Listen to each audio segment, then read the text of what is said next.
welcome to Gideon Church. Seandainya kita bangkit berdiri, mari siapkan hati kita untuk memuji, menyembah namanya. Mari sama-sama kita baca di Efesus 1 ayat 3 sampai 6. Saya baca yang ganjil, saudara baca yang genap. Nanti di ayat yang ke-6 kita baca bersama-sama. Efesus 1 ayat 3 sampai 6. Terpujilah Allah Bapa Tuhan kita Yesus Kristus yang dalam Kristus telah mengaruniakan kepada kita segala berkat rohani di dalam sorga. Saudara, sebab di dalam Dia Allah telah memilih kita sebelum dunia dijadikan, supaya kita kudus dan tak bercacat di hadapan-Nya.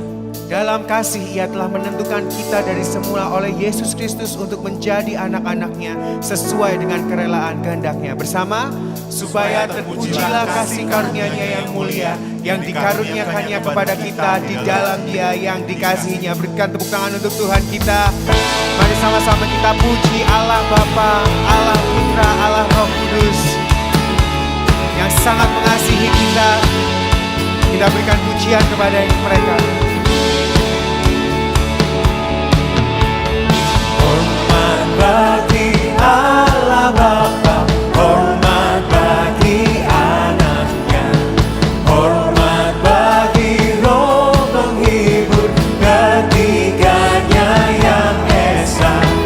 Haleluya, haleluya, ketiganya yang esa.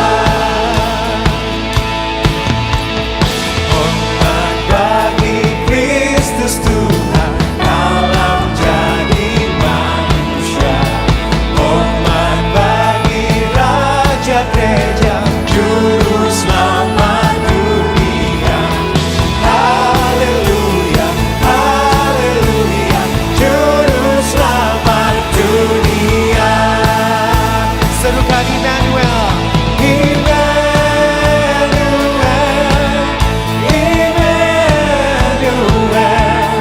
You are the God who saves us, worthy of all our praises. Emmanuel,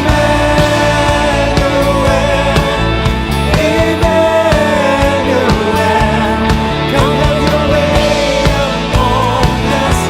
We welcome you here, Lord Jesus. Come have your way among us.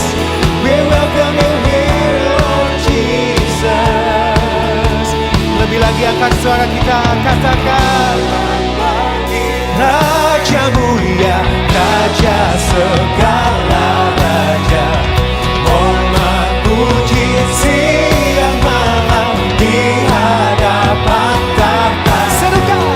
Haleluya, haleluya, di hadapan tahtanya. Haleluya, haleluya, di hadapan tahtanya.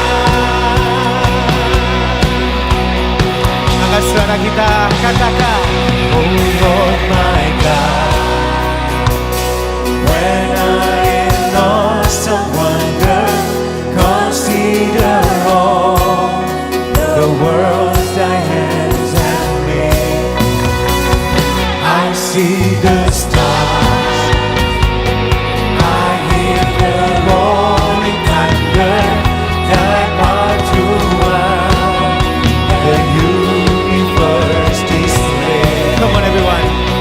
Then sings my soul, my Savior God to thee. How great thou art, how great thou art. Then sings my soul, my Savior God to thee. How great thou art, how great thou art.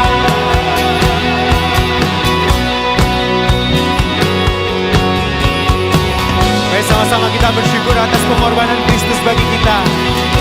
Katakan And when I think of God His Son was sparing, sent Him to die, as Christ can take it in. that on the cross, That on the cross, my burden gladly bearing, He bled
kasih-Nya yang mampukan kita tinggal tenang di dalam menjalani panggilannya. Amin. Mari sama-sama kita bersyukur buat Tuhan yang baik menemani kita.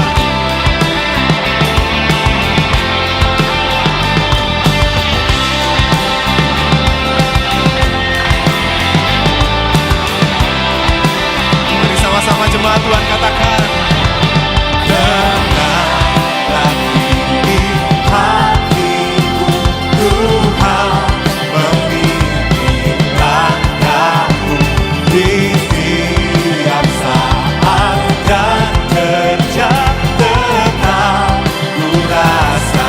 Mari sama-sama katakan, Tuhanlah yang memimpinku, tanganku dipegang teguh, hatiku berserah penuh, tanganku dipegang teguh.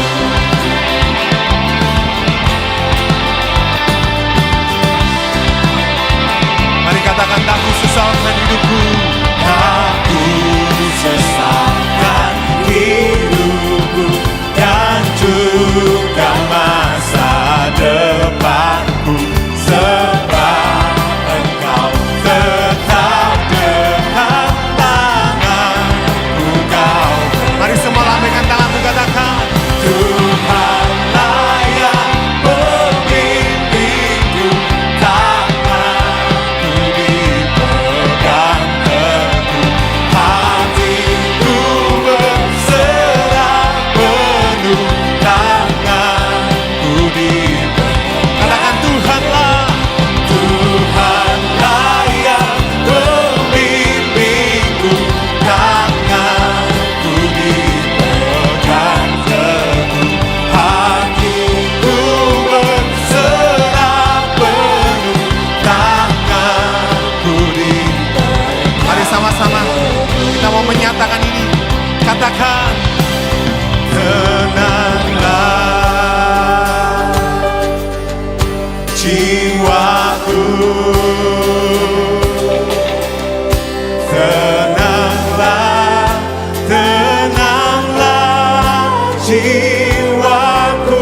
Mari sambil angkat tanganmu, katakan, tenanglah, tenanglah jiwaku, oh, tenanglah, tenanglah jiwaku. Bila tuntas tugasku, kau berikan kemenanganmu, takuti mau serang sebab tanganku kau. Mari semua tepuk tangan yuk. Tuhanlah yang memimpinku, kami percaya kami dipegang dengan tangan yang kuat, kasih yang melimpah melingkupi setiap kami, Tuhan.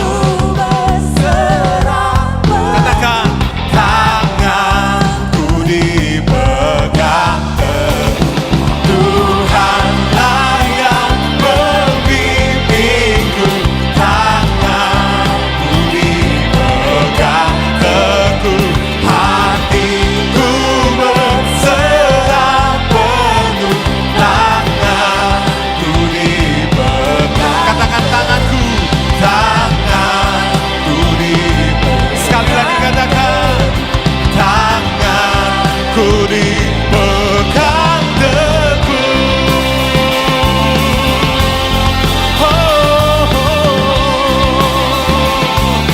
Yang percaya Tuhan tak pernah meninggalkan setiap kita, katakan amin.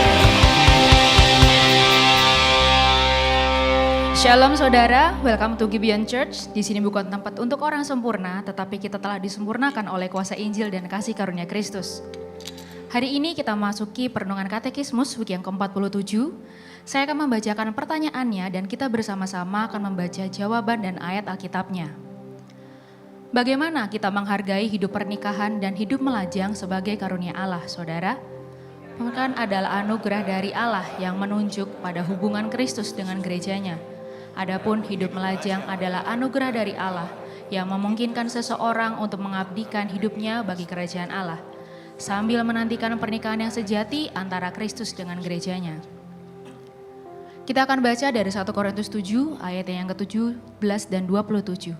Selanjutnya, hendaklah tiap-tiap orang tetap hidup seperti yang telah ditentukan Tuhan baginya, dan dalam keadaan seperti waktu ia dipanggil Allah. Inilah ketetapan yang kuberikan kepada semua jemaat. Adakah engkau terikat pada seorang perempuan? Janganlah engkau mengusahakan perceraian. Adakah engkau tidak terikat pada seorang perempuan? Janganlah engkau mencari seorang. Silakan duduk saudara.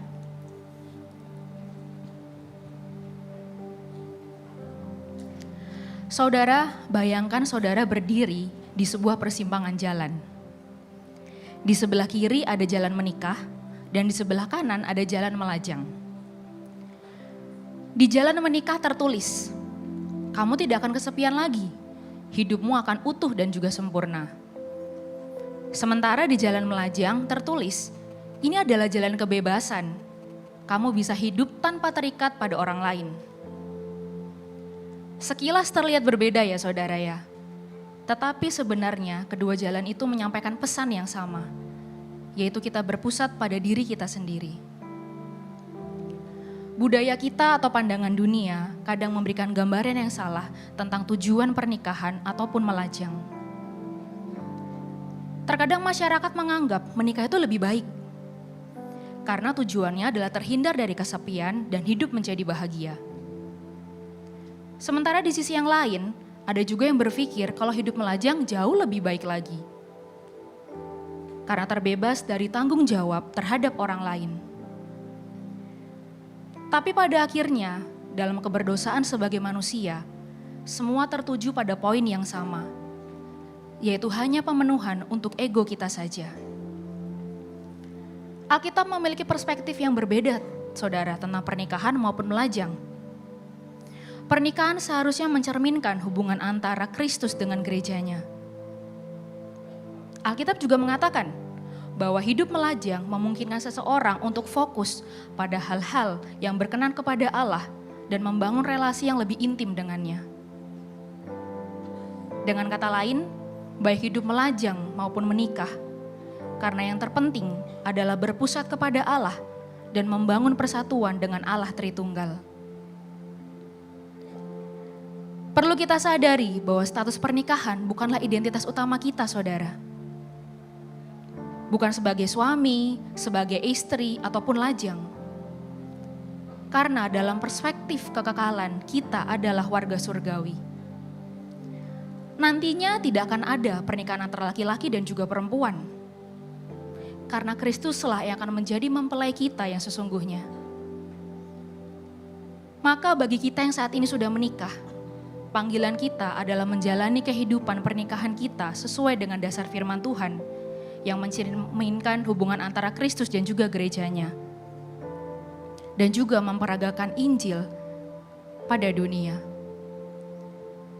Dan bagi kita yang sedang melajang, entah karena panggilan atau karena musim hidup, marilah untuk fokus mengabdikan diri kita kepada Allah dalam penantian kita terhadap kedatangannya. Dan jika salah satu dari kita adalah seorang lajang yang berharap suatu saat nanti akan menikah, ingatlah bahwa musim melajang bukanlah ruang tunggu yang kosong, tetapi kesempatan agar kita bisa dibentuk untuk lebih mengenal Dia. Karena pada akhirnya apa, saudara? Kepuasan sejati kita hanya kita dapat di dalam Kristus. Baik menikah ataupun melajang, memiliki tujuan yang sama, yaitu membentuk kita serupa dengan Kristus. Saya undang saudara untuk bangkit berdiri.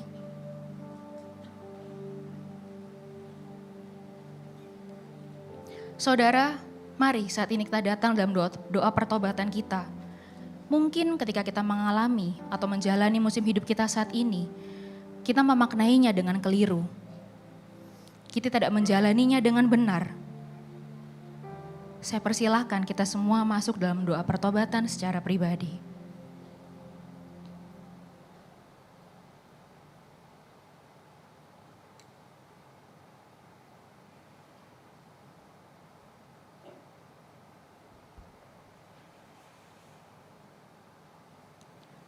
Tuhan, kami mengucap syukur atas kasih-Mu yang begitu besar. Terima kasih untuk musim hidup yang boleh kami lalui. Entah kami menikah ataupun kami melajang, kami percaya itu adalah panggilan daripada-Mu untuk setiap kami. Saat ini kami datang untuk mohon ampun kepada-Mu. Mungkin ketika kami menjalani musim hidup ini, kami menjalaninya dengan keliru. Ketika kami menikah, mungkin kami tidak menjadi suami atau istri yang berperan dengan baik dan benar. Atau ketika kami melajang, kami tidak memaknainya dengan benar. Ampuni kami ya Bapa. Biarlah Roh Kudus-Mu yang akan terus memampukan kami menjalani musim hidup yang Engkau izinkan terjadi dalam hidup kami, agar kami bisa rest di dalam Kristus saja. Terima kasih ya Tuhan, dalam nama Yesus kami telah berdoa, haleluya, amin.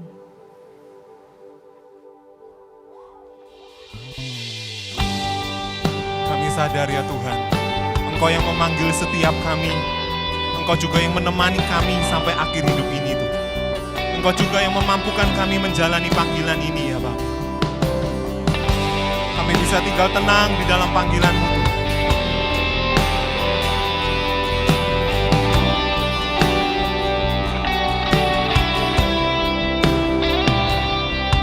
Bapa, Engkau mengenalku lebih dari siapapun. Engkau tahu ceritaku dan isi hatiku. Tak peduli masa lalu, Engkau tetap memilihku. Ubahkanku, sempurnakan, jadi karya yang indah. Mari jemaat Tuhan katakan, ini aku percaya, tiada yang mustahil bagimu. Kuasa-Mu kuatkanku, dasarku berharap.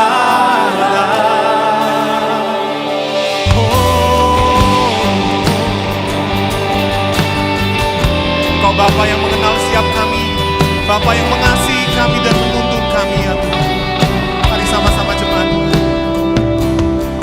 Bapa, Engkau mengenalku lebih dari siapapun.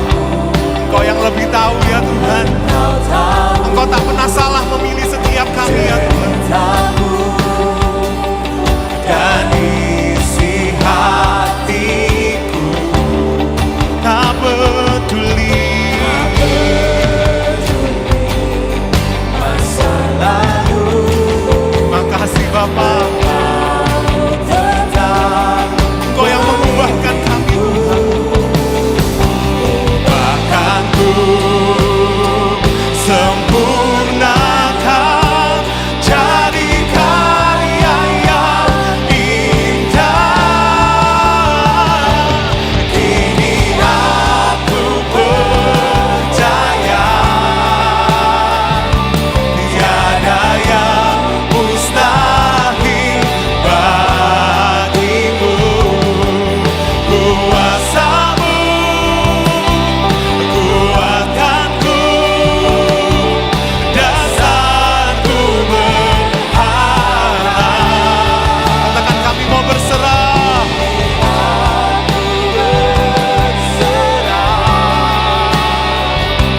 Pada rancangan-Mu bagiku, ku ikuti panggilan-Mu, ku kan setia sampai akhir hidupku. Kami tahu kalau Engkau yang memilih dan memanggil kami, Engkau juga yang menjadi pusat dalam hidup kami Tuhan. Bukan bukan tentang kami lagi ya Bapa, tapi semua hidup kami tentang Engkau ya Bapa. Menjawab panggilan-Mu. Mari sama-sama jemaat Tuhan, saya mengajak kita untuk berdoa. Nyatakan pada Tuhan, biarlah Engkau memimpin setiap kami Tuhan.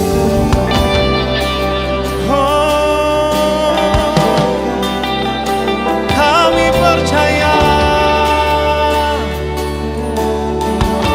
kami mau berserah pada rancangan-Mu Tuhan. Mari jemaat Tuhan, nyatakan pada Tuhan, katakan, kini aku percaya tiada yang mustahil bagimu. Kuasa-Mu itu yang menguatkan kami untuk terus bertahan dalam panggilan-Mu. Dasarku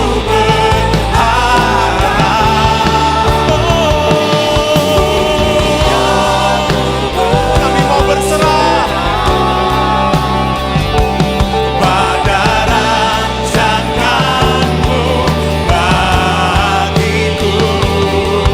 Ku ikuti panggilan-Mu, ku kan setia sampai akhir hidupku.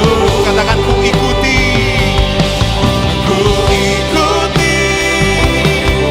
panggilan-Mu, ku kan setia sampai akhir. Kau yang mau meresponi panggilan Tuhan, angkat kedua tanganmu, katakan, ku ikuti panggilan-Mu, ku kan setia sampai akhir hidupku.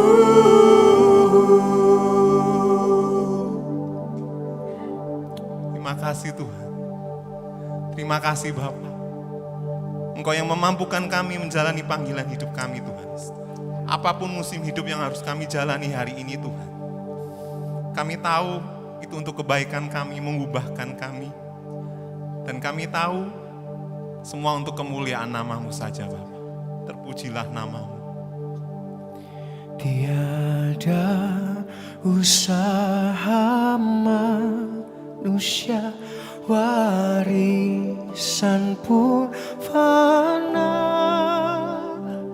tanpa Tuhan yang dirikan percuma berjuang.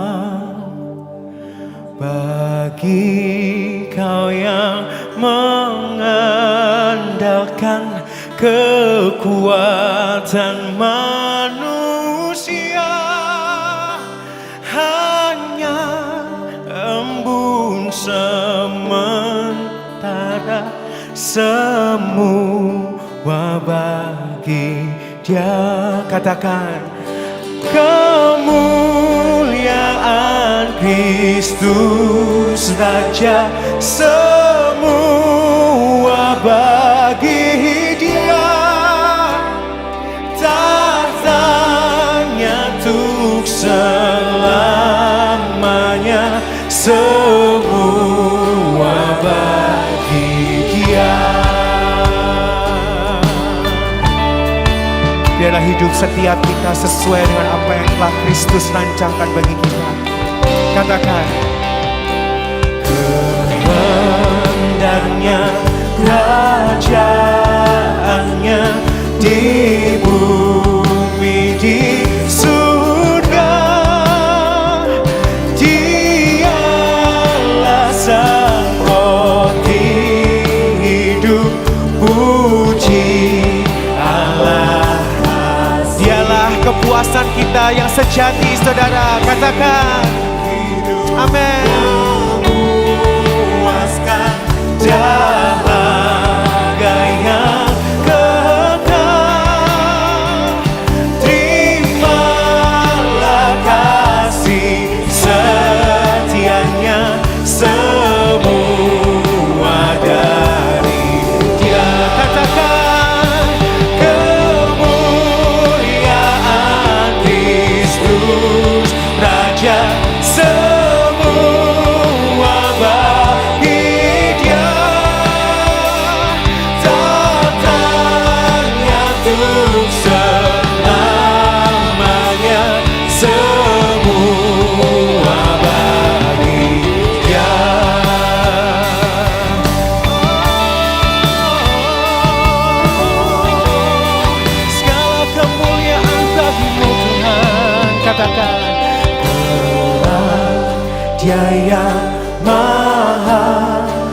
Engkau yang setia sejati,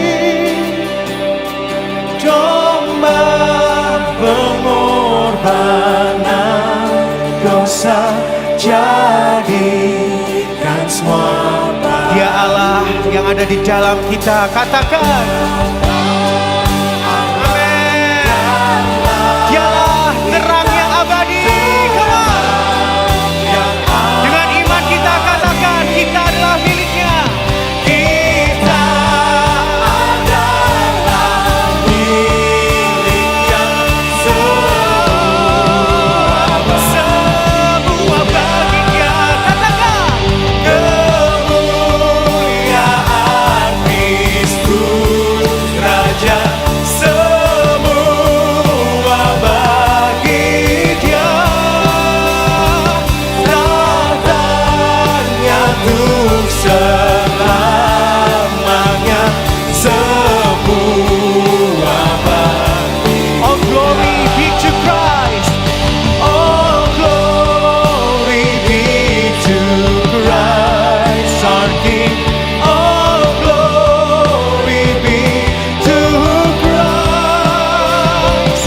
His rule and reign will ever sing. All glory be. Sekali lagi kita mau pujikan all glory. All glory be to Christ our King.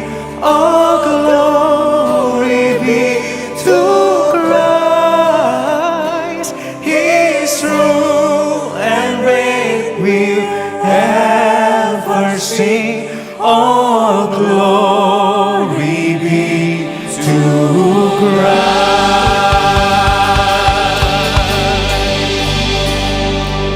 Segala kemuliaannya bagimu Tuhan. Soli Deo Gloria. Hidup kami, musim hidup kami, biarlah hanya untuk memuliakan nama-Mu Tuhan. Kami percaya Tuhan, Kau membawa kami dalam perjalanan hidup kami untuk kami semakin bisa menikmati Engkau Tuhan. Semakin kami bisa serupa dengan-Mu Tuhan. Dan semakin kami bisa memandang keindahan-Mu Tuhan. Ini kami Tuhan, biarlah kami hidup sesuai dengan apa yang Kau panggil dalam hidup kami Tuhan. Bukan di atas kehendak kami sendiri Tuhan. Biarlah Kau panggil hidup kami untuk bisa terus memuliakan nama-Mu Tuhan. Thank you Lord. Terima kasih Tuhan, Kau sudah mengingatkan kami Tuhan. Sebentar lagi kami akan mendengarkan firman-Mu, kami akan melanjutkan ibadah ini. Biarlah kami bisa melanjutkan ibadah ini dengan baik Tuhan, dengan fokus dan bisa menjadi kekuatan bagi setiap kami dalam menjalani kehidupan kami. Thank you Lord.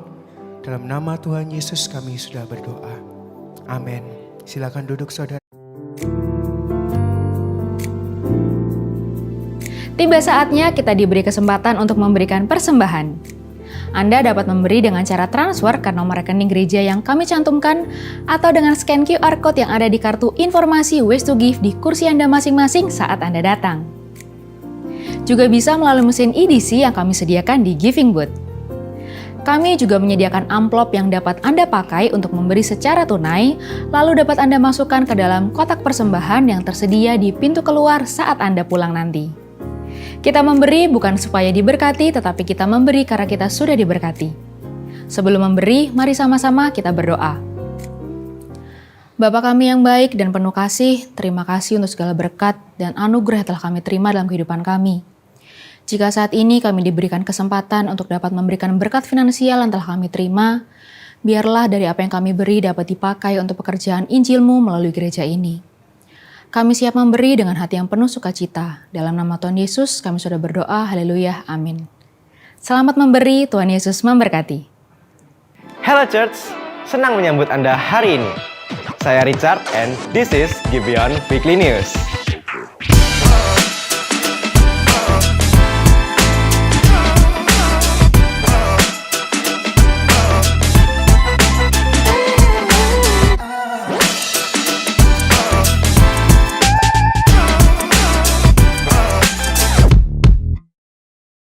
Jika ini adalah kehadiran pertama Anda, welcome home. Jangan lupa mampir ke Connect Booth di lobi gereja setelah ibadah. Di sana Anda bisa bertemu pastors dan leaders, ngobrol santai, dan menemukan bagaimana Anda bisa terhubung dan digembalakan dalam komunitas Gibeon Church melalui care group, pelayanan, atau kegiatan yang menolong kita mengalami transformasi di dalam Kristus. Tak terasa minggu depan kita telah memasuki masa Advent. Gibeon Church akan memulai sermon series baru berjudul Silsilah Anugerah dalam Kelahiran Kristus. Penasaran? Mari kita simak video berikut.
Hari ini adalah minggu terakhir sermon series Gospel in Prayer. Jika Anda ingin mendengarkan ulang atau membagikannya kepada orang lain, seluruh seri ini sudah tersedia lengkap di YouTube dan Spotify Gibeon Church Surabaya. Ini juga adalah kesempatan yang baik untuk kita menghidupi nilai pray, share, and invite, mendoakan, membagikan kebenaran Injil, dan mengundang mereka yang belum pernah mendengar tentang kasih karunia Kristus.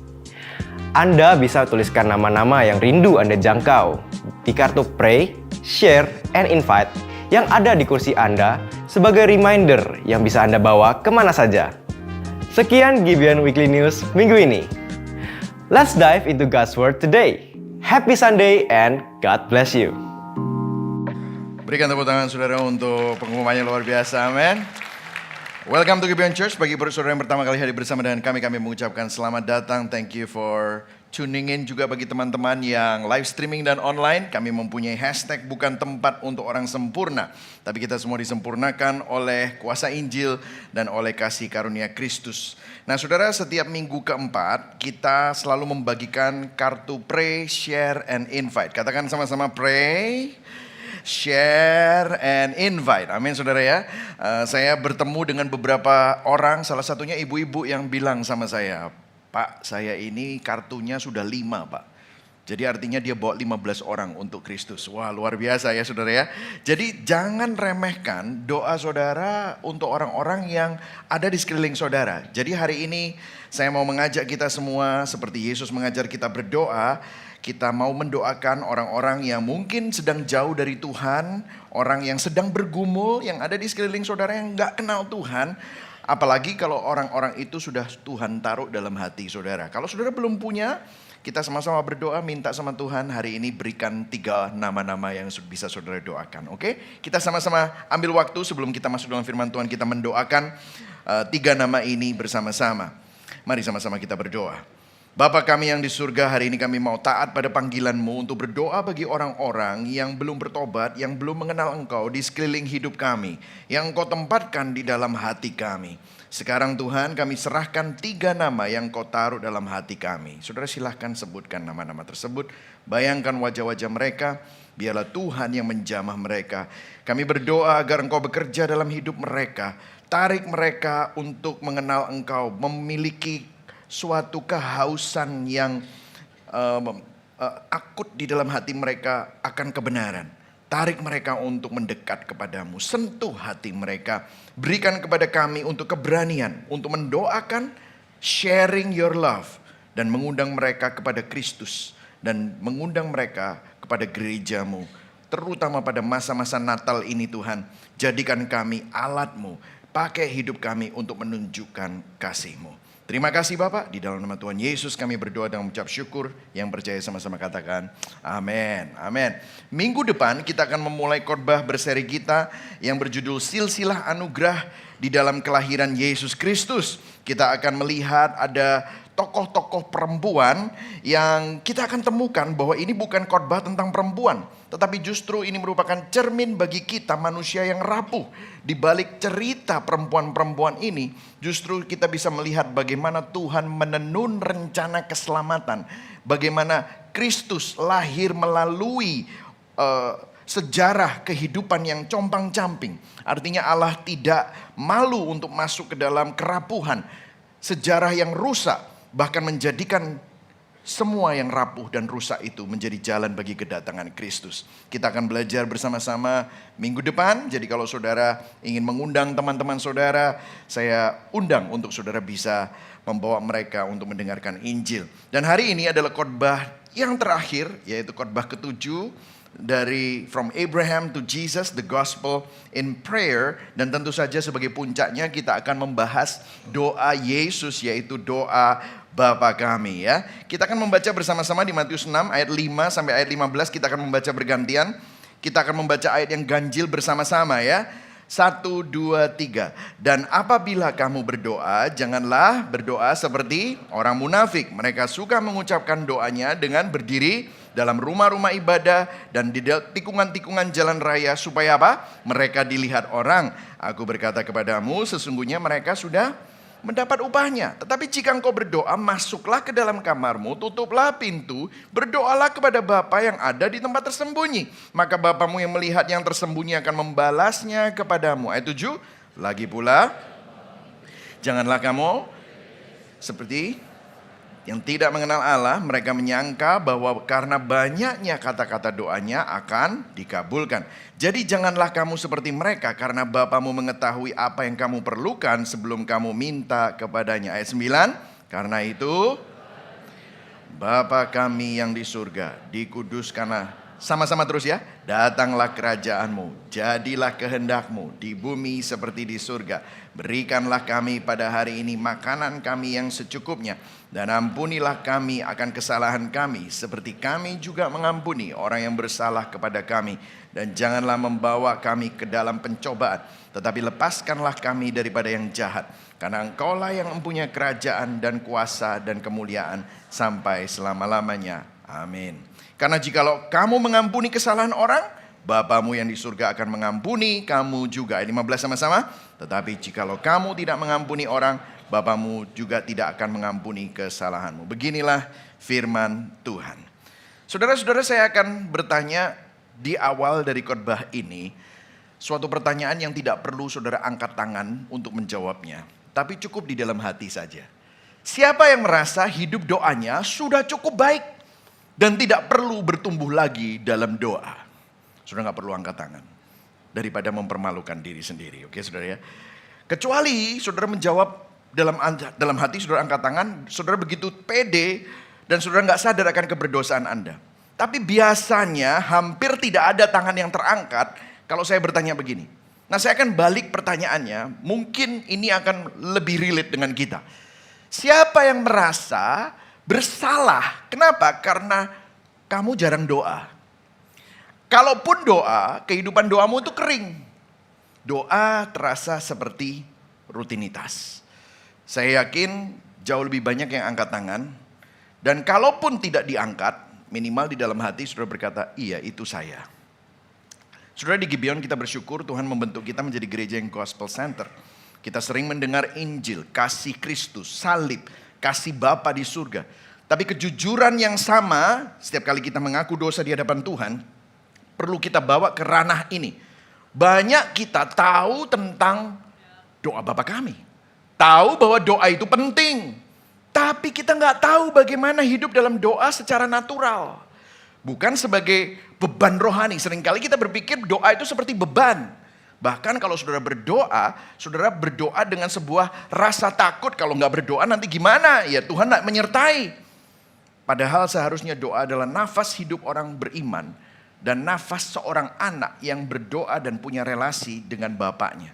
Bagi banyak kita doa itu identik dengan rasa bersalah. Aku kurang doa. Atau mungkin rasa gagal. Kalau aku main HP, lihat Instagram kok excited. Kalau doa itu ngantuk. Atau mungkin saudara merasa malu. Aku sudah lama jadi orang Kristen, tapi jujur aku masih bingung mau ngomong apa sama Tuhan. Sehingga kehidupan doa Anda itu tipis, dangkal. Bahkan kalau doa biasanya karena ada krisis aja, sehingga doa saudara bukan doa relasi, tapi doa panik. Saudara tidak menikmati doa sebagai perjumpaan dengan Bapa di surga. Nah saudara, kalau saudara perhatikan di sini, murid-murid Yesus di awal dari perikop ini bertanya sama Tuhan, sama Yesus, Tuhan ajarlah kami berdoa. Nah yang menarik adalah murid-murid ini bukan orang yang tidak berdoa karena mereka orang Yahudi. Saudara, orang Yahudi itu punya tradisi doa. Orang Yahudi punya liturgi doa. Orang Yahudi banyak yang hafal Mazmur. Jadi mereka, murid-murid Kristus itu ngerti tentang berdoa. Tapi mereka melihat ada sesuatu cara yang berbeda bagaimana Yesus berdoa. Bukan sekedar liturgi, bukan sekedar hanya tradisi doa seperti orang Yahudi pada umumnya. Bukan sekedar disiplin berdoa, tetapi ada suatu kedekatan, ada suatu ketenangan yang membuat mereka berkata, kok beda ya? Guru kita, Tuhan kita kalau doa beda ya. Makanya mereka ngomong begini, Tuhan, aku mau belajar doa seperti itu. Ajarlah kami berdoa. Dan tentu saja doa Bapa kami yang diajarkan kepada Yesus. Nah saudara, yang sering kali kita salah kaprah, gagal paham adalah doa Bapa kami itu kita anggap sebagai doa liturgi biasa saudara. Bahkan mungkin saudara hafal, kalau saudara dari latar belakang gereja tradisi, mungkin saudara hafal dengan doa Bapa kami. Tapi yang menarik adalah Martin Luther di dalam bukunya A Simple Way to Pray yang ditulis oleh dia di tahun 1535, dia berkata begini, doa Bapa kami adalah martir terbesar di bumi. Wah, ini bahasanya keras sekali. Doa Bapa kami dibilang martir. Karena apa? Disiksa, dipakai sembarangan, diulang-ulang. Jarang dinikmati, saudara. Dan jujur, ini juga bisa jadi gambaran kita juga. Kita bisa ucapkan doa-doa atau bahkan mengcopy doa Bapa kami hanya karena hafal seperti mantra saja, saudara. Nah, apakah doa ini mengubah cara kita memandang Allah? Apakah doa ini mengubah cara kita melihat diri kita sendiri? Menguji motivasi hati kita? Atau jangan-jangan doa Bapa kami hanyalah suatu ritual biasa? Doa Bapa kami adalah salah satu teks yang Yesus berikan bukan hanya untuk dihafal, tetapi untuk menjadi peta bagi seluruh kehidupan doa kita. Poin saya hari ini ada 3 saudara. Yang pertama, doa Bapa kami membongkar motivasi kita dalam berdoa. Dan yang kedua adalah doa Bapa kami mengajarkan alur doa yang sehat itu seperti apa, saudara. Kita akan belajar alurnya. Saya tahu ini bukan seminar doa, jadi saya berusaha melakukannya dengan singkat. Kemudian yang ketiga, kuncinya saat kita berdoa itu kita memandang kepada siapa untuk mengalami dan menghidupinya. Oke? Kita akan mulai yang pertama, membongkar motivasi kita dalam berdoa. Yang siap belajar katakan yes. Nah, tadi kita sudah belajar di ayat 5 dan ayat 6. Yesus bilang, kalau kamu berdoa jangan berdoa untuk dilihat orang. Kalau kamu berdoa jangan berdoa kalau doamu bagus sekali. Saudara, saya pernah dikasih tahu sama salah satu mentor saya, kalau gini, Mike, kamu tahu nggak kalau misalnya kamu lihat orang berdoa, terus suaranya pada waktu dia berdoa itu lain sama suaranya kalau dia ngomong. Tuhan Yesus, gitu kan saudara. Kalau sudah mulai seperti itu ya saudara. Kadang-kadang kita ini berdoa seakan-akan kita ini sedang menghadap pejabat saudara. Jadi banyak sekali formalitasnya. Tapi tahukah saudara, Yesus sedang memberikan sebuah poin di sini. Apakah kita memiliki kerinduan saat berdoa mengenal Tuhan atau menggunakan Tuhan? Ini menjadi pertanyaan saudara. Karena begini saudara, ada banyak doa yang kelihatannya rohani, namun sebenarnya bukan doa untuk Tuhan, tapi untuk mendapatkan image atau pencitraan. Saudara coba perhatikan, semua praktek kekristenan itu semua selain doa ini ya, bisa dilihat orang. Betul nggak? Hari ini saudara datang ke gereja, orang lihat. Yang melayani Tuhan, semua jadi volunteer, usher, main musik, mengajar sekolah minggu, semua bisa dilihat orang. Saudara ngasih persembahan. Tadi ada persembahan. Nggak tahu saudara buka telepon apa segala macam, nggak tahu itu transfer atau cuman main WA, nggak tahu. Tapi nanti saudara pulang, saudara ngasih persembahan di kota, orang lihat. Tetapi doa pribadi di kamar, itu nggak ada yang lihat. Di hati, siapa yang lihat? Yang tahu ya hanya kamu. Dan ini hanya bisa dilakukan dengan tulus kalau saudara benar-benar cari Tuhan bukan cari panggung. Halo? Jadi dalam kehidupan doa kita, apakah kita benar-benar punya kehidupan doa yang hidup? Ada doa yang dipakai untuk membangun reputasi rohani.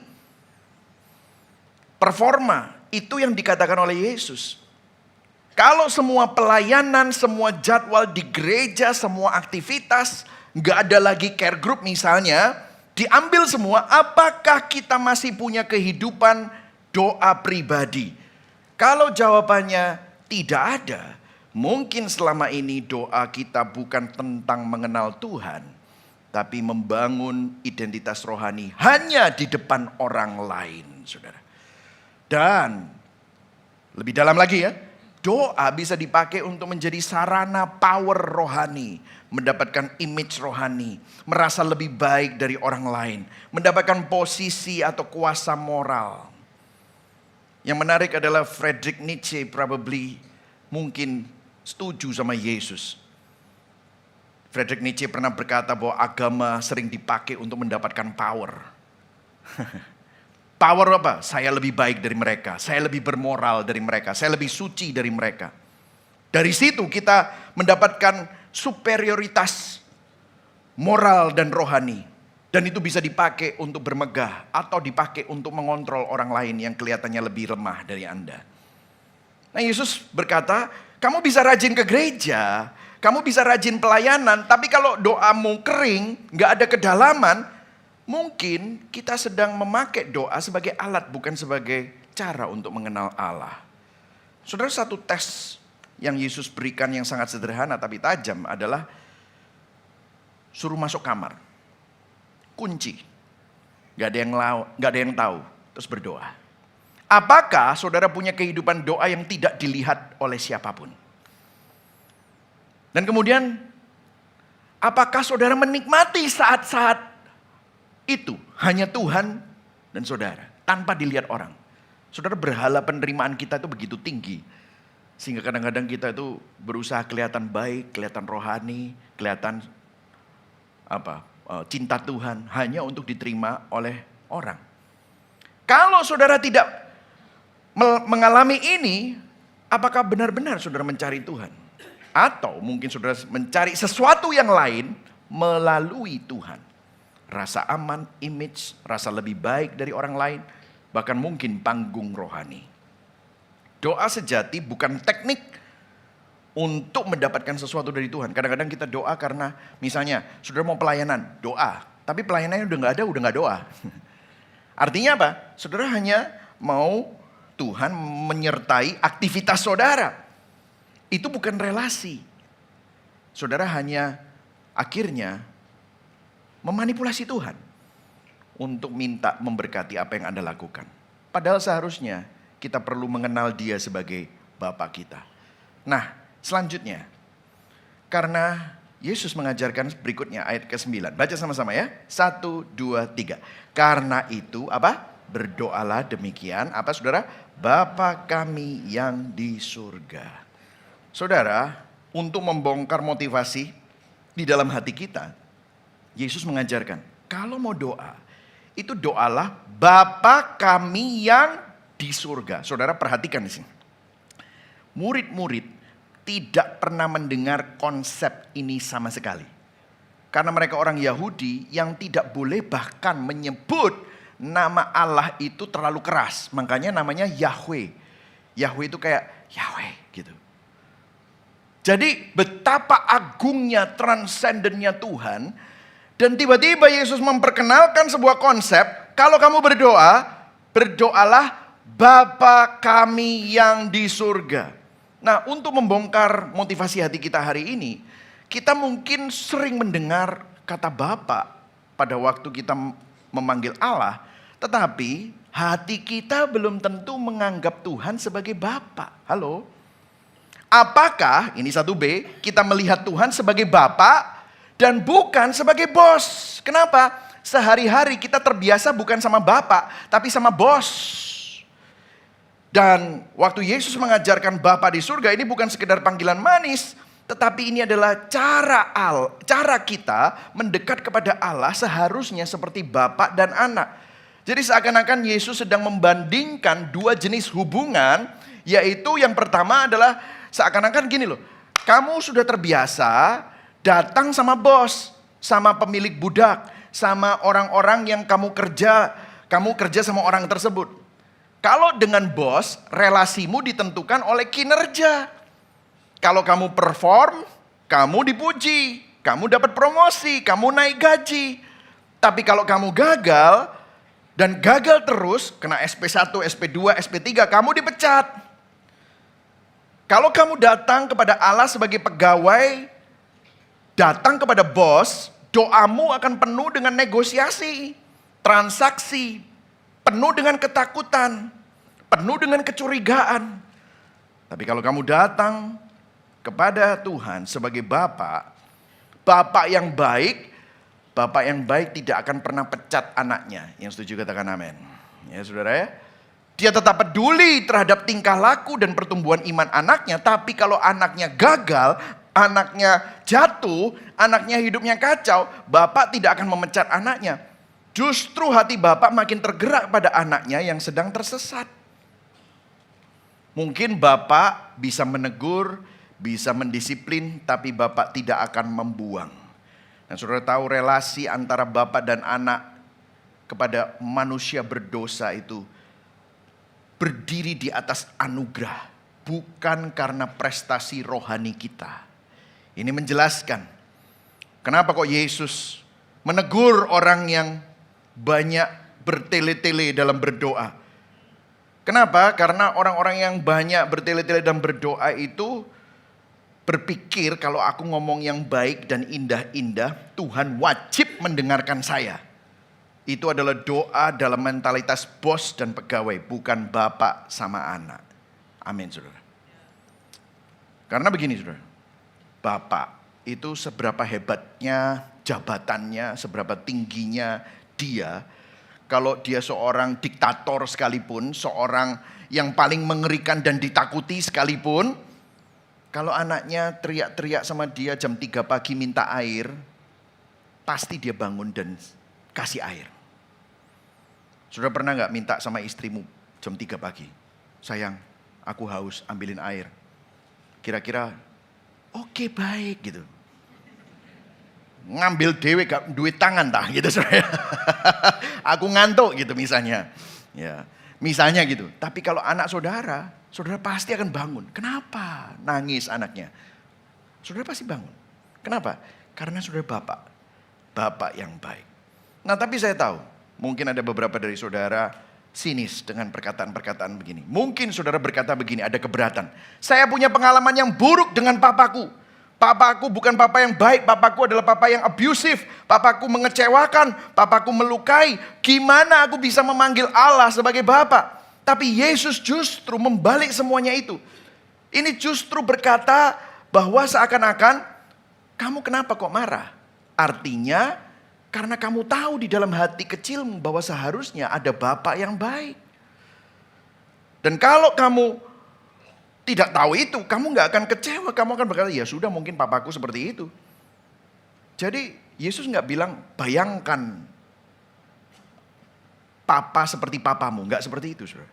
Tapi justru sebaliknya. Mulai sekarang, meskipun kamu punya papa yang gak baik. Tapi ingat, Tuhan di surga itu, dia adalah Bapakmu juga. Amin, saudara. Itu yang perlu disampaikan sama hati kita. Dan sebenarnya setiap kali kita berdoa Bapa kami, semua Bapak yang ada di ruangan ini, termasuk saya, itu sebenarnya kita sedang diadili. Karena kita tahu bahwa kita jauh dari standar Bapak yang baik. Dan kita hanya bisa bersandar dalam anugerah kalau kita bisa jadi seorang Bapa. Sehingga doa ini berkata apa? Inilah Bapak yang selama ini kita rindukan sebenarnya. Bahwa kita punya Bapak seperti itu di surga. Dan waktu kita punya relasi dengan Bapak yang di surga, Bapak yang di surga itu akan mengajar kita untuk menjadi Bapak yang lebih baik. Kalau saudara punya relasi yang baik dengan Bapak di surga, maka Tuhan akan memimpin hati saudara untuk menjadi Bapak yang lebih baik di dunia ini. Kalau saudara Bapak hari ini, saudara nggak punya relasi dengan Tuhan, saudara nggak punya relasi dengan Tuhan seperti Bapak dan anak, bangun itu. Saya yakin itu akan mengubah kebapaan saudara sama anak-anak saudara. Amin. Nah selanjutnya saudara. Ayat 14 dan 15 tadi cukup panjang, tapi intinya begini. Jika kamu tidak mengampuni, Bapamu juga tidak akan mengampuni. Nah ini banyak yang bingung tentang hal ini. Nah tetapi saya akan kasih dulu poinnya ya, nanti saya akan jelaskan. 1C, apakah kita memiliki hati yang mengampuni? Nah menarik saudara, kenapa pengampunan kepada orang lain ini sangat terkait dengan doa. Ada ayat di tempat lain yang berkata kalau kamu sedang mempersembahkan sesuatu kepada Tuhan dan kamu dongkol dan saudara sakit hati dendam sama saudaramu, taruh persembahanmu, kamu suruh mengampuni dan suruh berdamai dengan orang yang kamu dendam itu tadi. Ini ada sebuah koherensi. Kenapa pengampunan orang lain sangat terkait dengan doa? Ada juga ayat yang berkata, para suami kalau kamu menindas istrimu nanti doamu gak didengar oleh Tuhan. Seakan-akan Tuhan itu Allah yang mengampuni berdasarkan performa kita mengampuni orang lain. Nah ini menarik di sini karena setelah selesai mengajar doa Bapa kami, Yesus seakan-akan zoom in pada bagian pengampunan. Dan dia berkata sangat keras, kalau kamu tidak mengampuni, Bapamu di surga juga tidak mengampuni kamu. Ayat ini sering bikin banyak orang bingung. Saya nggak tahu dapat DM tentang ayat ini berkali-kali. Ya saya sampai buat sebuah statement itu yang generik supaya saya tinggal forward. Gitu saudara ya. Karena berkali-kali yang nanya seperti ini banyak. Bukankah keselamatan itu anugerah? Apakah Tuhan hanya mengampuni saya kalau saya bisa mampu mengampuni orang lain? Saudara perhatikan, oke? Setiap kali kita baca Alkitab secara eksegetikal, kita harus lihat backgroundnya, konteksnya. Matius 6 ayat 14-15 itu konteksnya bukan sedang mengajarkan keselamatan oleh perbuatan. Tetapi sedang menunjukkan indikator apakah seseorang itu benar-benar telah mengalami pengampunan Allah. Jadi dalam konteks Matius 5, Matius 6 dan Matius 7 itu khotbah di bukit, doa Bapa kami, Yesus sedang berbicara kepada orang yang sudah memiliki relasi dengan Tuhan. Jadi Yesus bukan sedang mengajarkan keselamatan oleh perbuatan, tapi dia sedang menunjukkan bahwa orang yang gak mau mengampuni, orang yang gak mau belajar rekonsiliasi, sebenarnya orang itu belum mengerti bahwa dirinya adalah orang yang sudah diampuni. Amin, saudara. Kita gak bisa menyimpan dendam di dalam hati. Kalau saudara sadar, kamu itu orang berdosa juga. Apa yang kamu bisa sombongkan? Nah orang yang dendam itu merasa aku lebih baik, aku gak mungkin melakukan itu. Itu orang, kalau bahasa Jawa, bepok itu. Kan gitu. Kan bilang, lupa kalau dirinya bepok juga saudara. Tapi diampuni. Tapi dikasih karunia. Diangkat. Sehingga kamu jadi orang yang tidak bepok lagi. Sekarang lihat orang, bocah. Gitu. Percuma orang itu jelek. Saudara merasa lebih tinggi. Saudara lupa bahwa saudara sudah menerima kasih karunia. Seringkali kita merasa di dalam hati, aku lebih baik daripada dia. Tapi kalau saudara sadar, saya orang berdosa yang diselamatkan oleh anugerah. Saudara tidak akan memiliki hati yang seperti itu. Kalau kita tidak bisa mengampuni, itu tanda bahwa kita belum sungguh-sungguh tahu siapa diri kita di hadapan Allah. Dan kalau identitas itu belum beres, maka doamu akan mentok. Maksudnya apa? Kamu gak akan punya kerendahan hati di hadapan Tuhan. Meskipun Tuhan tolong, kamu nggak bisa lihat itu. Meskipun Tuhan baik, kamu nggak akan merasakan kebaikannya. Kenapa? Hatimu sombong. Paham saudara? Jadi ini bicara tentang motivasi hati kita. Jadi coba cek hati kita hari ini. Kenapa hatimu begitu pahit? Kenapa engkau begitu marah? Kenapa engkau begitu sombong? Kadang-kadang orang sombong itu dibilang tahu dalam hati, mestinya rendah hati ya. Tapi susah. Coba bandingkan dirimu sama Tuhan. Coba bandingkan kekudusanmu sama kekudusan Tuhan. Nggak ada apa-apanya. Kayak kita berusaha meraih ke bulan, padahal lu nyampe pohon kelapa aja nggak nyampe, saudara. Kadang-kadang itulah keadaan kita. Kalau saudara sadar siapa saudara, saudara nggak akan memiliki hati yang seperti itu. Jadi sebelum berdoa, Yesus ingin kita memeriksa hati kita. Oke, jadi ini summary dari poin yang pertama. Apakah kita mencari Tuhan atau hanya pencitraan? Apakah saudara datang kepada anak atau saudara datang kepada sebagai anak kepada bapak, atau saudara datang sebagai pegawai kepada bos? Dan yang C, apakah hatimu sudah dilembutkan, sadar bahwa kamu berdosa dan kamu sudah diampuni? Yang setuju katakan amin. Amin. Nah berikutnya kita masuk di dalam poin yang kedua. Nah ternyata doa Bapa kami ini mengajarkan alur doa yang sehat. Karena Yesus berkata di ayat ke-9, karena itu berdoalah demikian. Dia bukan hanya kasih kata-kata doa, dia memberikan alur rohani, sebuah pattern, sebuah ritme, sebuah pola.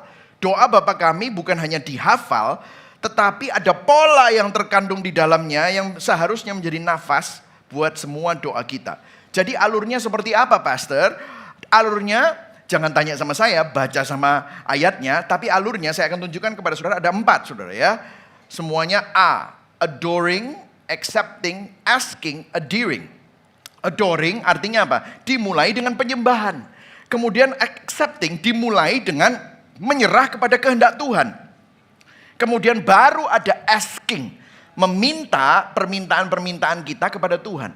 Kemudian setelah meminta, kita minta Tuhan supaya hati kita melekat sama Dia dan kita diubahkan kepada image dari anaknya, yaitu Kristus. Nah kita akan lihat satu-satu, oke? By the way, are you with me? Yes? Ya, oke. Saya tahu saudara semua senang belajar. Saya nggak mau cuman hanya saudara foto, habis itu saudara catat, tapi saudara dengarkan, resap supaya kehidupan doa saudara dapat di-revive ya saudara ya. Yang pertama yaitu adoring. Katakan sama-sama adoring. Adoring. Apa itu? Memulai dari siapa Allah. Baca ayat ke-9. 1, 2, 3 di sana. Bapa kami yang di surga, apa saudara? Dikuduskanlah namamu. Nah menariknya adalah awal doa berbicara langsung tentang Tuhan sebelum berbicara tentang kita. Ini sesuatu yang luar biasa karena kita perlu mengawali doa kita bahwa kita ini berdoanya bukan karena pusatnya kita, tapi pusatnya Tuhan. Dan coba sudah perhatikan di sini, Bapa kami yang di surga. Katakan sama-sama, Bapa kami yang di surga. Coba kita lihat dua kata ini, saya bagi dua. Bapa kami, katakan sama-sama Bapa kami.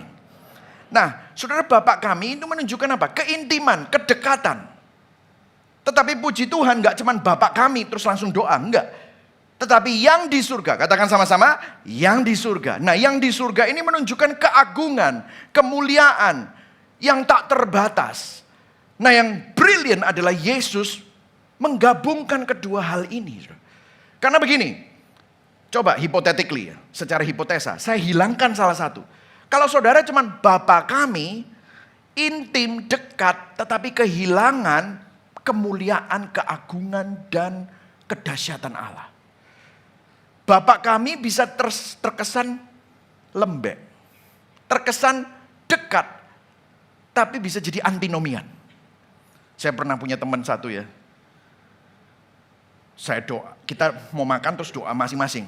Saya doanya agak lama terus sudah selesai, dia udah selesai udah makan. Lu doa 1 detik aja ya, aku bilang gitu. Oh nggak nyampe bro, gue cuman doanya setengah detik. Oh kok bisa? Gue cuman gini, B, makan. Wes, keren banget. Babe, makan gitu ya. Be, makan gitu ya. Saudara, luar biasa. Saudara, nggak salah sih. Tapi kalau saudara punya kehidupan doa seperti gitu, saudara. Cuman Bapak kami doang. Kehilangan reference, kehilangan respect. Tapi ada juga yang berdoa begini. Baginda Raja Maha Besar gitu saudara. Misalnya Allah pencipta langit dan bumi. Akhirnya doanya palsu saudara.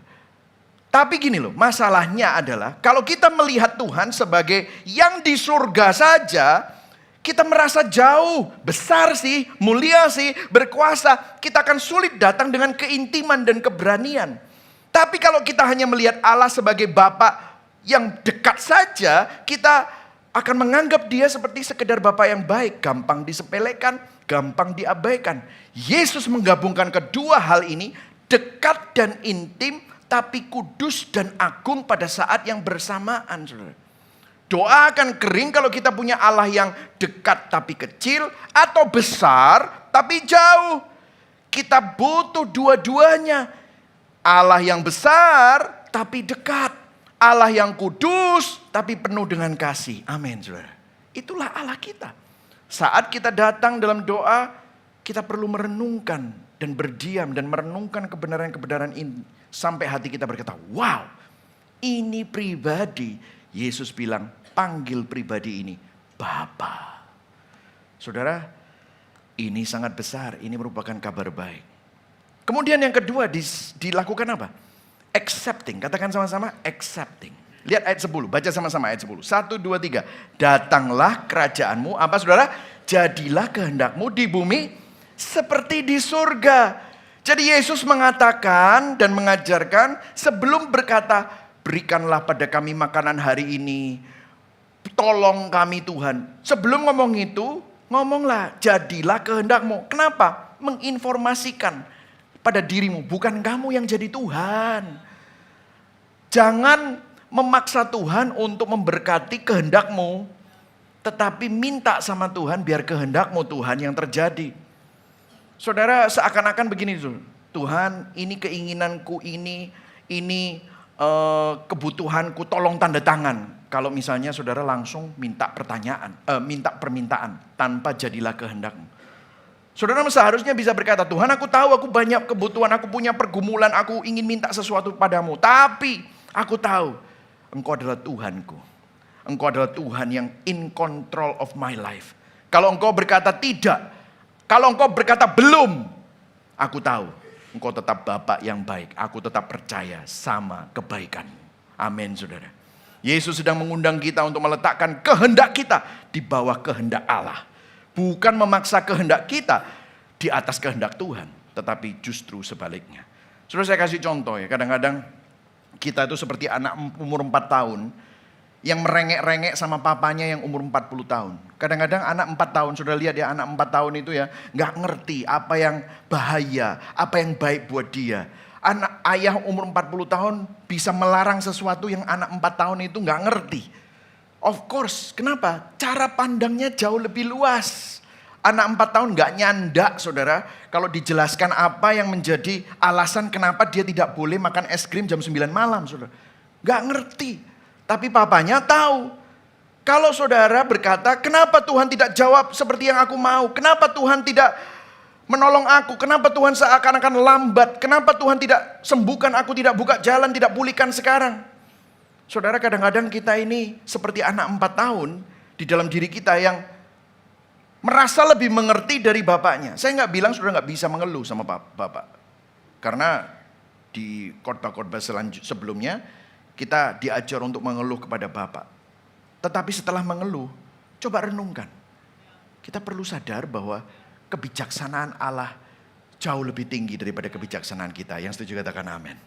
Dan kadang-kadang waktu saudara mengalaminya, bahasa Inggrisnya itu in retrospect. Saudara nggak bisa lihat itu. Tetapi mungkin 5 tahun kemudian waktu saudara melihat ke belakang. Oh itu toh maksud Tuhan waktu aku ngalamin itu. Saudara bisa lihat. Oh saudara bisa berterima kasih. Oh Tuhan bersyukur. Dulu nggak dapat bisnis partner itu yang aku tunggu-tunggu. Nanti aku tambah banyak masalah. Padahal waktu itu aku marah-marah sama Tuhan. Sehingga saudara akhirnya bisa tahu. Ternyata jalan Tuhan jauh lebih tinggi dari jalan saudara. Pikiran Tuhan jauh lebih bijaksana daripada saudara. Perbedaan antara kita dan Allah jauh lebih besar dari itu. Nah saudara, tandanya kita terima kehendak Tuhan atau tidak, itu begini saudara. Kekhawatiran yang berlebihan. Berapa banyak saudara sering khawatir, yang menghimpit saudara, terus berputar di kepala saudara sehingga saudara nggak bisa tidur. Dan dalam hati sebenarnya saudara kurang percaya bahwa Tuhan akan mengatur hidup saudara dengan baik. Saudara bilang, aku gak yakin kalau Tuhan itu bisa ngatur hidupku dengan baik. Saudara, ada orang yang bilang sama saya, pastor saya ini udah umur berapa, pastor kok gak kaya-kaya. Loh, tanyanya begitu. Saudara, saya bilang, kamu pernah gak nanya, Tuhan kalau aku kaya, apakah aku masih tetap cinta kamu ya? Jangan-jangan kalau kamu kaya kamu lupa sama Tuhan. Karena kamu menaruh imanmu pada kekayaan. Kayaknya enggak deh. Kalau aku kaya nanti aku pasti bisa bijaksana. Jadi kamu lebih bijaksana dari Tuhan dalam kedaulatannya. Halo, gitu sudah. Dan saudara kepahitan. Saudara marah sama Tuhan. Saudara, udahlah. Kenapa kamu ke gereja? Ya apa, bojoku ngamuk-ngamuk nek aku gak ke gereja. Ya sudahlah gitu. Tapi hatimu pahit. Karena saudara kecewa dengan rencana-rencana. Katanya Tuhan berdaulat. Mana buktinya ini kayak begini. Saudara merasa saudara lebih bijak. Tuhan tidak mengatur hidupku dengan benar. Saudara berarti jadilah kehendakmu itu tidak pernah terjadi. Seharusnya kita bisa berkata begini. Tuhan aku gak ngerti. Kenapa aku harus ngalamin ini? Belum bisa lihat. Tapi aku tetap percaya. Pertanyaannya gak hilang. Kegelisahannya nggak hilang sih. Tapi kita dibebaskan dari beban menjadi Tuhan bagi diri sendiri. Sehingga di pundak kita ini manusia yang rapuh. Kita nggak bisa menaruh beban itu di pundak kita untuk jadi Tuhan. Kita nggak berdaulat. Banyak X faktor. Saudara perlu percaya bahwa Tuhan yang berdaulat atas hidup saudara. Amin. Yang ketiga. Baru setelah itu asking. Katakan sama-sama, asking. Baca ayat 11-nya. 1, 2, 3. Berikanlah kami pada hari ini apa? Makanan kami yang secukupnya. Yesus mengajak kita meminta kebutuhan jasmani, kebutuhan rohani. Maksudnya kebutuhan dunia itu apa? Kalau misalnya ada masalah politik, masalah Indonesia, masalah bencana alam, kita bisa berdoa kepada Tuhan. Jadi setelah menyembah Tuhan, adoring, mulai dengan Allah. Siapa Allah itu? Ya, Bapa kami yang di surga, transcendent tapi juga imanen. Kita menyerah, jadilah kehendakmu. Sekarang, you ask. Tuhan gak anti permohonan. Dia justru memerintahkan kita untuk berdoa untuk kebutuhan sehari-hari. Doakan perlindungan dari pencobaan juga nanti ya. Dan perhatikan saudara. Berikanlah kami pada hari ini apa saudara? Ayo sama-sama baca ayat 11. Berikanlah kami pada hari ini apa? Makanan kami yang secukupnya. Ini kan tidak populer. Biasanya gereja hari ini berlimpah-limpah. Dan sangat melimpah. Sampai amber-amber Tuhan. Ya kan? Wah kalau bisa sampai berlimpah-limpah. Ya kan? Terus kita deklarasikan berlimpah, limpah, limpah, amin, tepuk tangan kan itu. Ini sukanya manusia kan saudara ya. Lah Tuhan ngajarnya apa? Makanan kami yang secukupnya. Teologi kecukupan, bukan teologi kemakmuran maupun teologi kemiskinan. Saudara masih ingat kisah bangsa Israel di padang gurun dikasih makan sama Tuhan setiap hari? Makanan apa? Mana. Mana itu kalau ditimbun lebih dari sehari apa yang terjadi? Busuk. Saudara tiap kali kita berpikir Tuhan itu memberkati kita dengan kelimpahan secara jasmani. Tahu nggak saudara? Kelimpahan itu bukan hanya berkat tetapi ujian. Saudara cukup, rasa cukup itu loh. Di Timotius dibilang ibadah dengan rasa cukup itu adalah keuntungan besar. Terbalik. Kalau orang bilang berlimpah-limpah itu cuan. Tapi ini ibadah dengan rasa apa? Cukup. Cuma 2 orang. Ibadah dengan rasa apa? Cukup. Katakan pada kanan kiri. Secukupnya bro. Nah. Gini ya saudara, mungkin saudara bilang, oh kalau gitu ya, kalau dapat gaji, kita hajar saja, besok pasti ada berkatnya lagi. Ya itu ngawur saudara ya. Karena gini, gaya hidup yang secukupnya, makanan kami yang secukupnya itu tidak sama dengan hidup boros dan tidak bijak. Saya nggak bilang itu. Firman Tuhan tidak pernah mengajarkan itu. Firman Tuhan di ayat-ayat lain belajar dari semut, sedikit demi sedikit menabung juga. Tapi begini saudara, apa artinya bagi saudara yang profesional, seorang businessman, bukan berarti saudara nggak boleh merencanakan keuangan yang baik. Bukan berarti saudara tidak boleh menabung. Bukan, tapi maksudnya makanan kami yang secukupnya, hidup cukup, itu artinya jangan sampai kita menata hidup ini sampai begitu aman dan kita taruh iman kita kepada tabungan kita. Dan kita taruh iman kita kepada cara kita memanage segala sesuatu. Sampai kita nggak perlu berdoa lagi, saudara. Halo, kadang-kadang kita ini saking kelimpahannya dan pinternya ngatur uang, saudara nggak perlu berdoa lagi. Saudara, ada banyak masalah-masalah yang terjadi dari pembangunan gedung ini, dari cara pengelolaan keuangan dan yang lain-lain. Ternyata saya baru sadar, aku nggak sepinter itu. Dan ada banyak pergumulan-pergumulan yang kita juga sebagai keluarga harus hadapi. Supaya apa? Sehebat-hebatnya, secuan-cuannya bisnis kita. Jangan sampai ya, kita ini udah nggak berdoa lagi untuk Tuhan, peliharalah kami.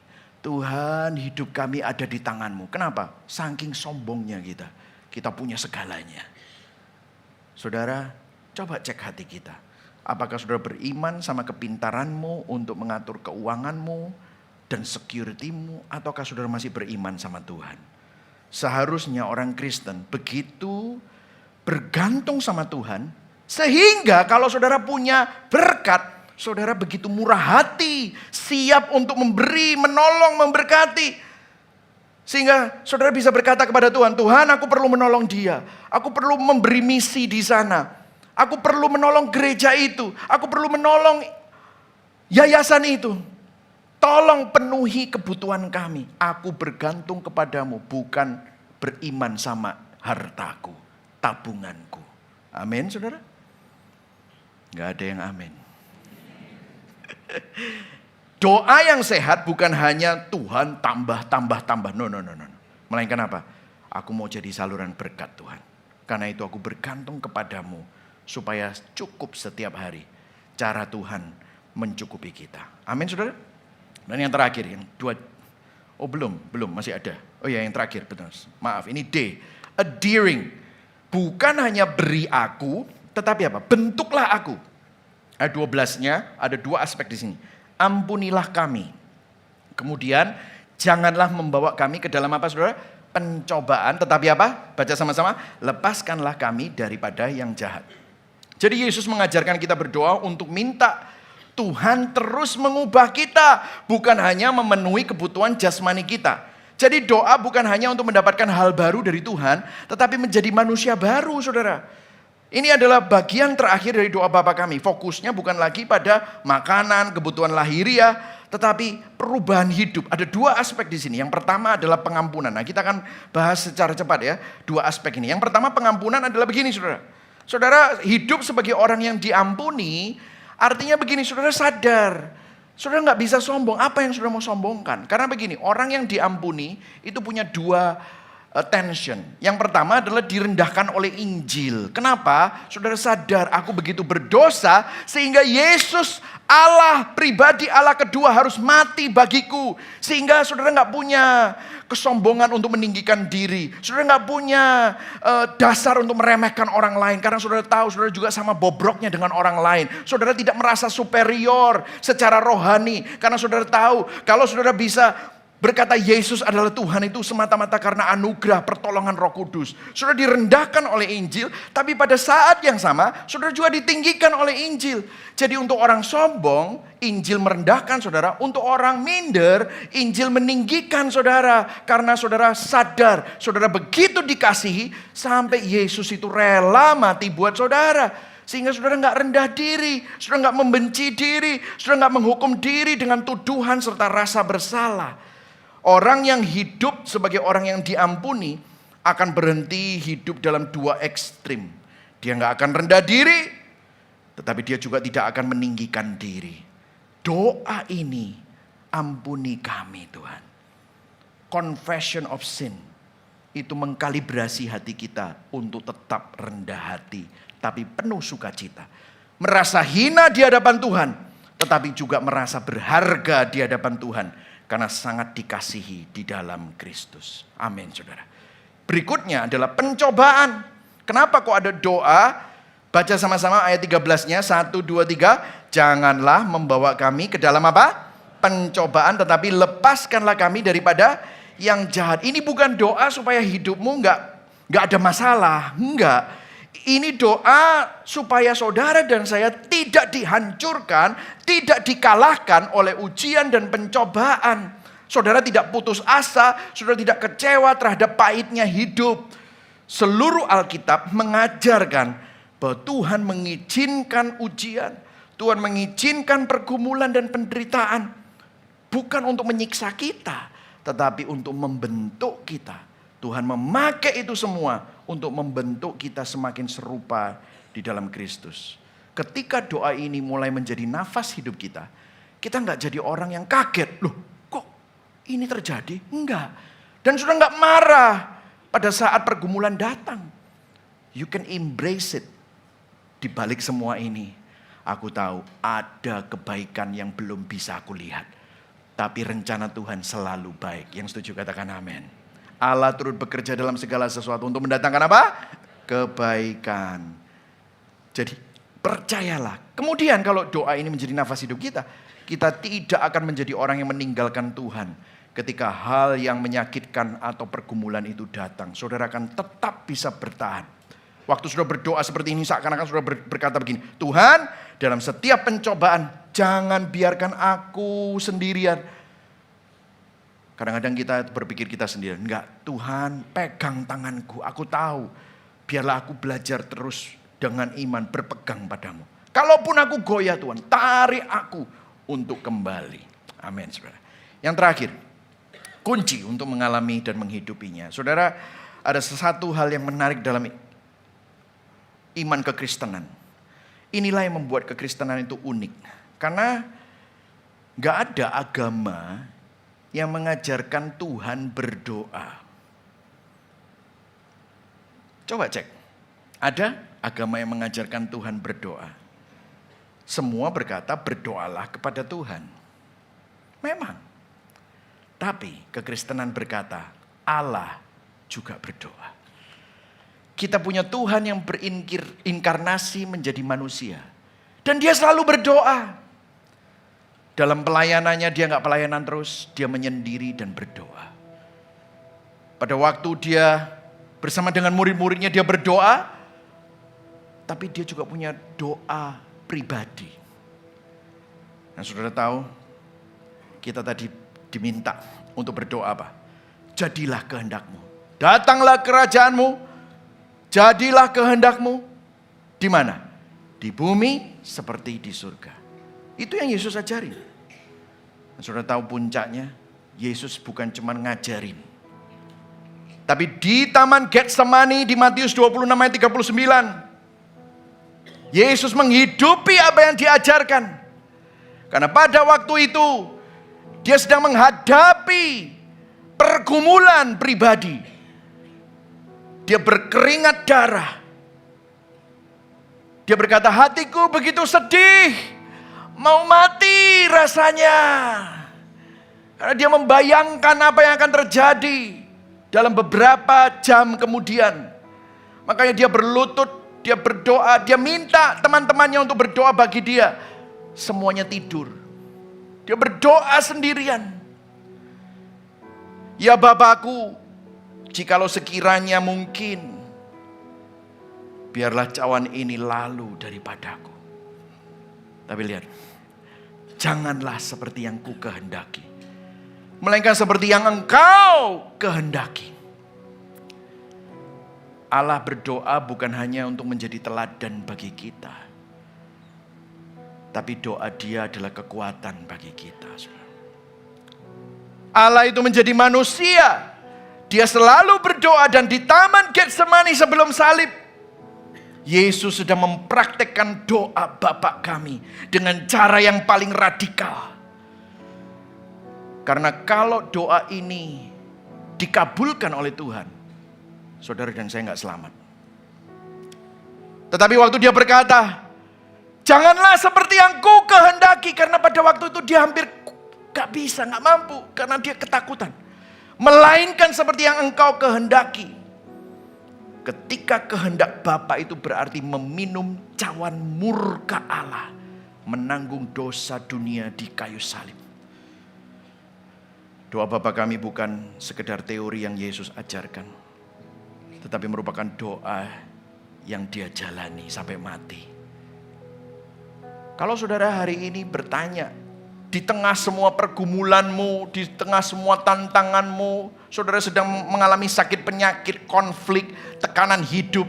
Saudara bertanya, bagaimana kita bisa berkata dengan tulus, jadilah kehendak-Mu Tuhan.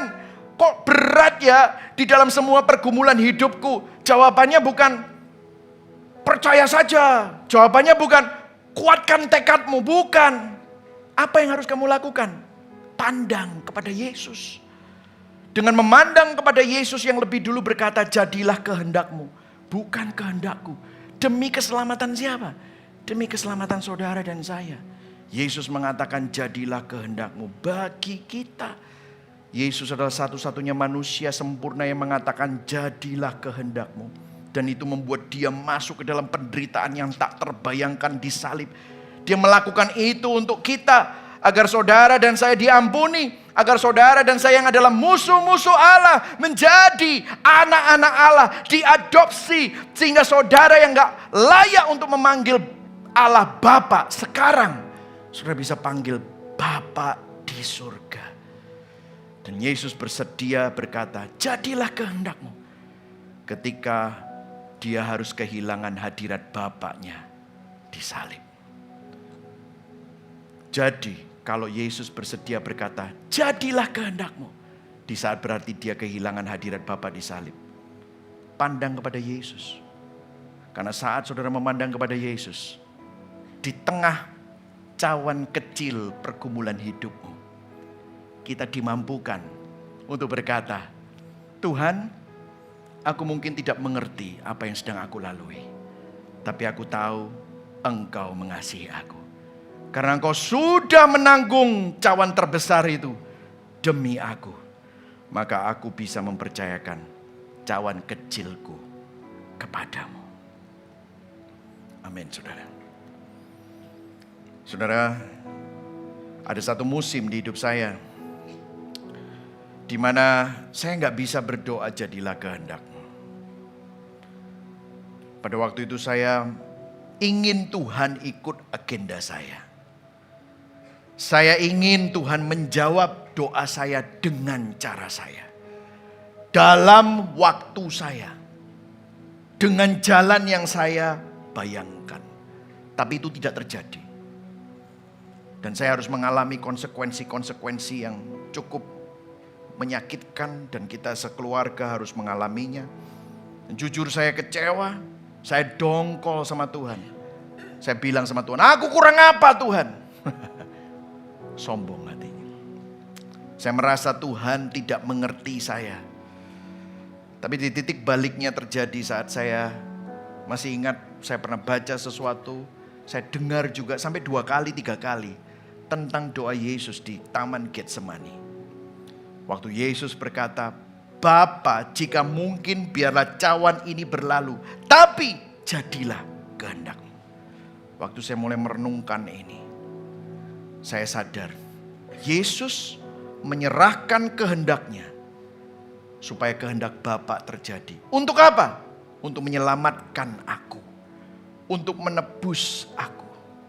Kalau Dia melakukan itu bagi aku, bagaimana mungkin aku ditinggalkan? Bagaimana mungkin aku marah sama Dia kalau aku ngalami ini? Aku yakin kalau aku diizinkan ngalamin ini, artinya ini juga baik. Pasti ada kebaikan di balik ini semua. Sehingga saya bisa berdoa bagian ini. Tuhan, Aku mungkin gak ngerti, tapi aku tahu Engkau mengasihi aku. Kalau Engkau sudah menanggung cawan terbesar itu demi aku, maka aku bisa mempercayaimu dengan pergumulan kecilku ini. Ini mengubah saya untuk saya mulai berdoa dengan cara yang berbeda. Kehendak-Mu Tuhan yang jadi. Karena Engkau Bapakku, Engkau lebih tahu. Aku percaya. Saudara, salib Kristus menjelaskan dua hal. Dasar dari doa kita. Yang pertama, kasih karunia. Kenapa kok bisa kasih karunia? Karena begini, di salib Yesus menanggung hukuman yang seharusnya jatuh ke atas kita. Saudara masih ingat bos dan pegawai? Sudah takut dipecat? Yesus pernah ngalami seakan-akan dia dipecat jadi anak. Yesus ngalami dia ditinggalkan. Yesus ngalami dia dikutuk. Supaya saudara dan saya tidak pernah dipecat sebagai anak. Supaya saudara dan saya diterima. Supaya saudara dan saya dapat diberkati. Supaya kita bisa diterima sebagai anak Allah di hadapan Bapa. Tetapi kemudian yang satunya adalah kita bisa berani dalam doa. Saudara, waktu saudara datang kepada Tuhan, saudara nggak datang seperti pegawai yang grogi, takut terus dievaluasi. Itu yang membuat kita bisa berdoa dengan bebas. Bapakku mengasihi aku bukan karena aku sempurna, bukan karena performaku, tetapi karena Kristus sudah sempurna bagi saudara dan saya. Amin saudara. Jadi hari ini datanglah kepada Tuhan. Datanglah kepada Tuhan seperti seorang anak datang kepada Bapa. Reflektifnya saudara. Sebelum kita berdoa bersama. Apakah doa saudara selama ini lebih seperti hubungan pegawai dan bos atau bapak dan anak? Apa yang membuatmu sulit percaya bahwa Allah menjadi Bapa yang mengasihi tanpa syarat? Yang kedua, apakah saudara hidup sebagai orang yang diampuni dengan diri sendiri? Apakah saudara masih suka rendah diri, menghukum diri? Dengan orang lain, apakah saudara masih menyimpan rasa superioritas, kepahitan dan tidak mau mengampuni? Yang ketiga, di bagian mana dalam hidup saudara saat ini saudara sulit berkata, jadilah kehendak-Mu? Jangan-jangan saudara menggenggam sesuatu terlalu kuat. Ketakutan apa yang membuat engkau sulit menyerahkan kendali kepada Tuhan? Mari sama-sama kita merenung. Bangkit berdiri saudara. Kita akan menyanyikan sebuah lagu, Dalam Kristus, In Christ Alone. Sambil pemusik menyiapkan diri, saya membacakan implikasi Injil, oke? Orang berinjil dapat rendah hati namun tidak rendah diri. Yang setuju katakan amin. Ya, karena kasih karunia Kristus. Orang berinjil memiliki hidup yang berserah total, namun tetap berani berdoa untuk meminta tanpa berhenti berharap. Tapi dia bisa berkata, jadilah kehendak-Mu. Orang berinjil sudah diampuni dan terus mengalami proses perubahan sehingga mampu untuk mengampuni tanpa menjadi permisif dan naif. Amin. Mari sama-sama nyanyikan lagu ini. Dalam Kristus harapanku, Dialah terang, Dialah terang kekuatanku. Yesus batu penjuruku, teguh dan tak tergoyahkan. Betapa besar kasih-Mu, ketakutanku pun sirna. penghiburku. Dia segalanya. Dalam kasih-Mu ku teguh. Amin. Katakan sama-sama, Kristus menjadi manusia, Dialah kepenuhan Allah, pemberian kasih dan kebenaran ditolak oleh umatnya, dan pada salib Dia mati, murka Allah ditanggungnya, setiap dosa dilimpahkan, kematiannya buatku hidup. Amin. Deklarasikan Injil. Biarlah lagu ini mengkhotbahkan Injil pada hatimu. Yesus mati, disalibkan, terang dunia di Amin.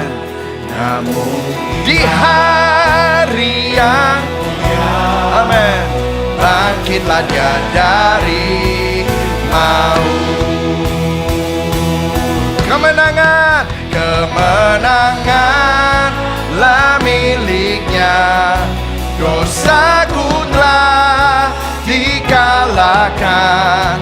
Ku miliknya, dia milikku. Oleh darahnya ku hidup. Kemenangan lah miliknya. Dosaku telah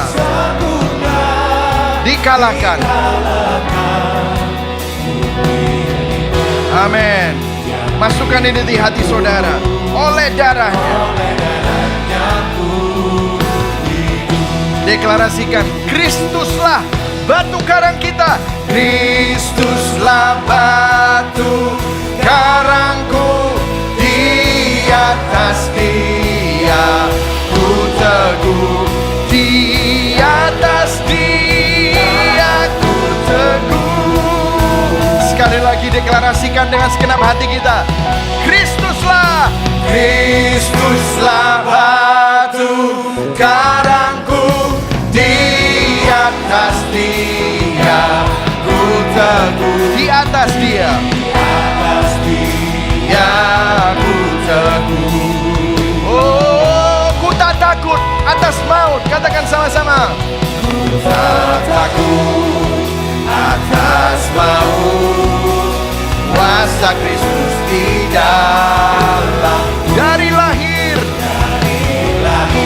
sampai mati,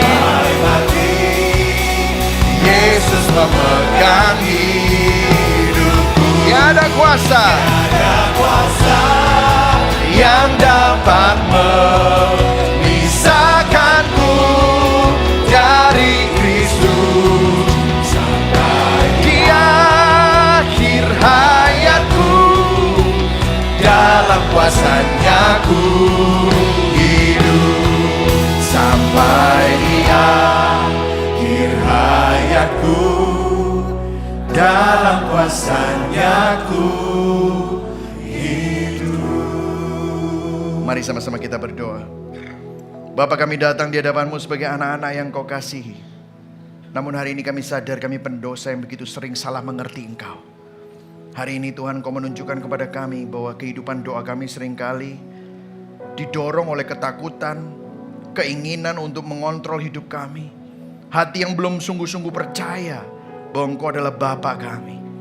Ampuni kami Tuhan, kami bertobat dari doa-doa yang penuh dengan perkataan yang lebih mirip hubungan pegawai dengan bos daripada hubungan seorang anak dengan bapaknya. Terima kasih firman-Mu hari ini mengingatkan kami harga yang sudah dibayar oleh saudara sulung kami, yaitu Yesus Kristus, yang sudah mati dan bangkit untuk membawa kami diadopsi. Kami bertobat Tuhan. Biarlah kami bisa berdoa setiap kali, jadilah kehendak-Mu di bumi seperti di surga. Dan hari ini kami kembali kepada Injil, bahwa Engkau adalah Bapa yang kudus, dekat tapi mulia, agung, adil tapi penuh kasih. Engkau mengasihi kami bukan karena performa kami, tetapi karena Kristus yang sudah sempurna bagi kami Tuhan. Terima kasih Tuhan. Kami berdoa, kalau saudara berdoa, ingin berdoa sama Tuhan, aku mau punya kehidupan doa yang lebih baik. Roh Kudus tolong aku. Angkat tanganmu di hadapan Tuhan. Saya mau berdoa buat saudara. Tuhan, Kau lihat tangan-tangan yang terangkat. Ini kerinduan kami Tuhan.